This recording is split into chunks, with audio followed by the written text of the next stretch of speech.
Hello friends, welcome to Defence Matrix. तो एक video Pakistan की साइड से निकलकर सामने आ रहा है जो कि पहला कंफर्मेशन हो सकता है पाकिस्तान की साइड से इनके एक फाइटर प्लेटफॉर्म के गिरने का। तो ये वीडियो ट्विटर पर रियाज चमकानी नाम के व्यक्ति ने पोस्ट किया था, लेकिन इसके कुछ समय बाद ही इसको डिलीट करवा दिया गया।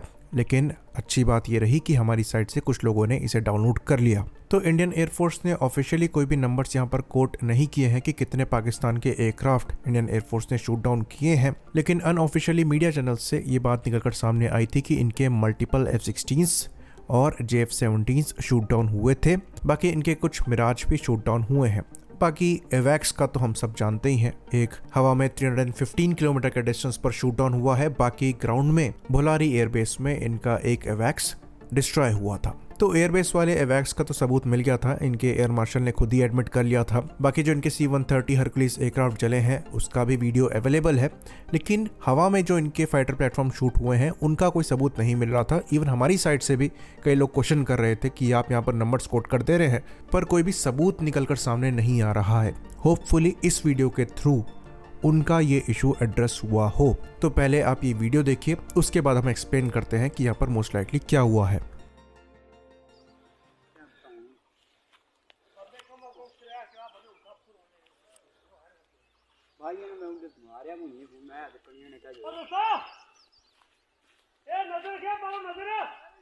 लोकेशन जी, हम इस एरिया में वो पायलट पैराशूट के जरिए नीचे उतरा, जंगल है और टीमें सर्च पे लगी हुई हैं।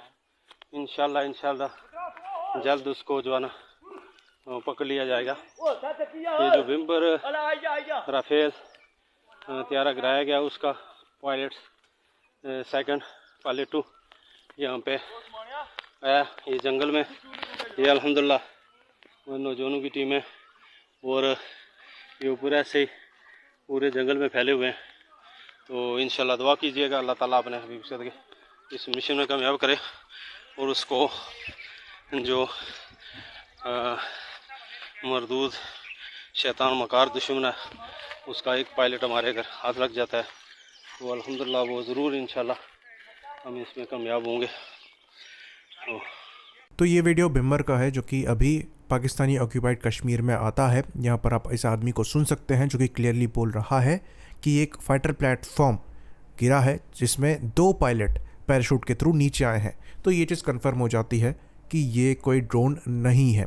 दूसरी चीज़ यहाँ पर ये है कि ये रेफ़र कर रहे हैं इस प्लेटफॉर्म को रफ़ाल, यानी कि ये सोच रहे हैं कि इंडिया का रफ़ाल यहाँ पर गिरा है और इसलिए पायलट को पकड़ने के लिए पूरे जंगल में इनकी टीम फैली हुई है। तो ये चीज़ जानते हैं कि दोनों ही एयरफोर्स ने एक दूसरे के एयर स्पेस को क्रॉस नहीं किया है।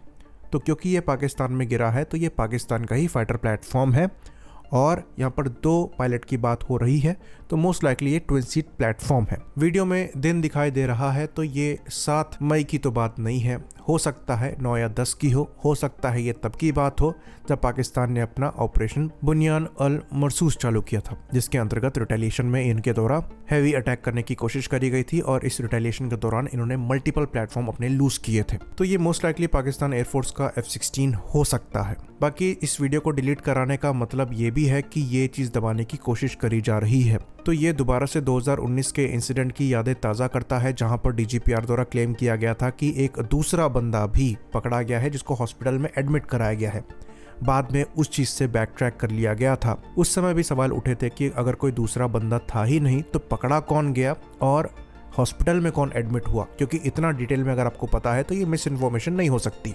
साथ में कहा जा रहा था कि ये मोस्ट लाइकली इनके F-16 के पायलट थे, क्योंकि इंडिया ने इलेक्ट्रॉनिक सिग्नेचर को प्रोवाइड कराया था जहां पर एक F-16 तुरंत रडार से गायब हो गया था और शायद इजेक्ट करने के बाद इंडियन समझकर लोकल्स ने उन्हें जान से मार दिया। जिस तरीके से यहाँ पर पायलट को ढूंढा जा रहा है मोस्ट लाइकली उसी तरीके से वहां पर पायलट को ढूंढकर कंफ्यूजन में मार दिया गया था। तो ये 2019 की तरह ही दूसरा बंदा वाला मूवमेंट है, लेकिन पाकिस्तान की एक जगह पर दाद जरूर देनी पड़ेगी कि ये इन्फॉर्मेशन दबाते बहुत अच्छी तरीके से हैं। इतना बड़ा एवैक्स गिर गया लेकिन किसी को रैकेज नहीं दिखा। इनके इतने प्लेटफॉर्म गिरे हैं लेकिन ज्यादा सबूत बाहर नहीं आ रहे हैं। इवन ये वीडियो भी मुश्किल से बाहर आया था जिसे तुरंत डिलीट करवा दिया गया था। इसके पीछे रीजन भी है।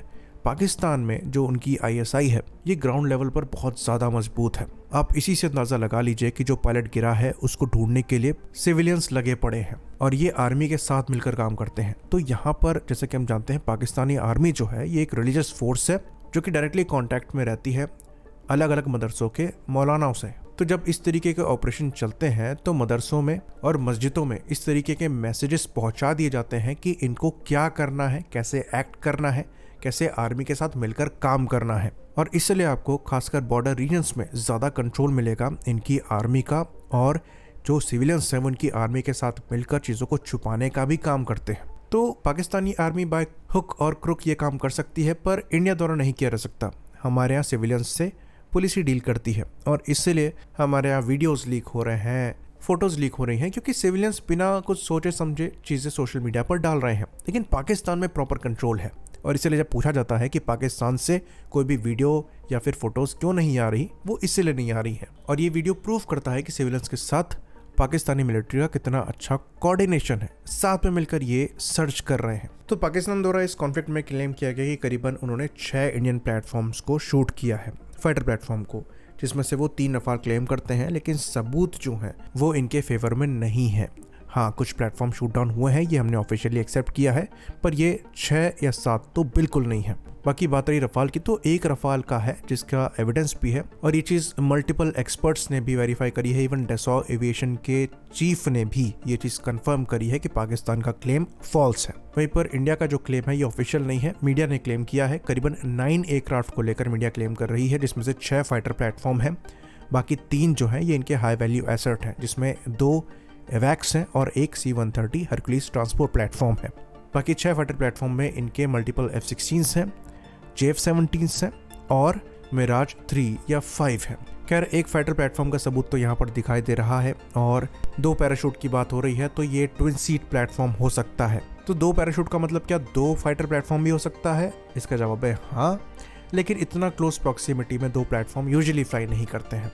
बाकी ये बात भी हम आपको बता दें कि ये जो एयरक्राफ्ट शूट डाउन किए गए हैं ये mostly surface to air missile से शूट डाउन किए गए हैं, जिसमें आकाश सैम, MR सैम और S-400 शामिल है। S-400 द्वारा सबसे ज़्यादा और दूरी पर एयरक्राफ्ट शूट डाउन किए गए हैं। एयर टू एयर किल की बात करें तो ये इंडियन एयरफोर्स को मोस्ट लाइकली नहीं मिली है। मीटियोर का ना होना उसके पीछे एक बड़ा रीज़न है। बाकी सरफेस टू एयर मिसाइल्स की सक्सेस को देखते हुए इनके डेवलपमेंट में और इनके एक्विजिशन में भी तेज़ी आई है, जिसके अंतर्गत additional S-400 air defence systems के एक्विजिशन पर भी विचार किया जा रहा है।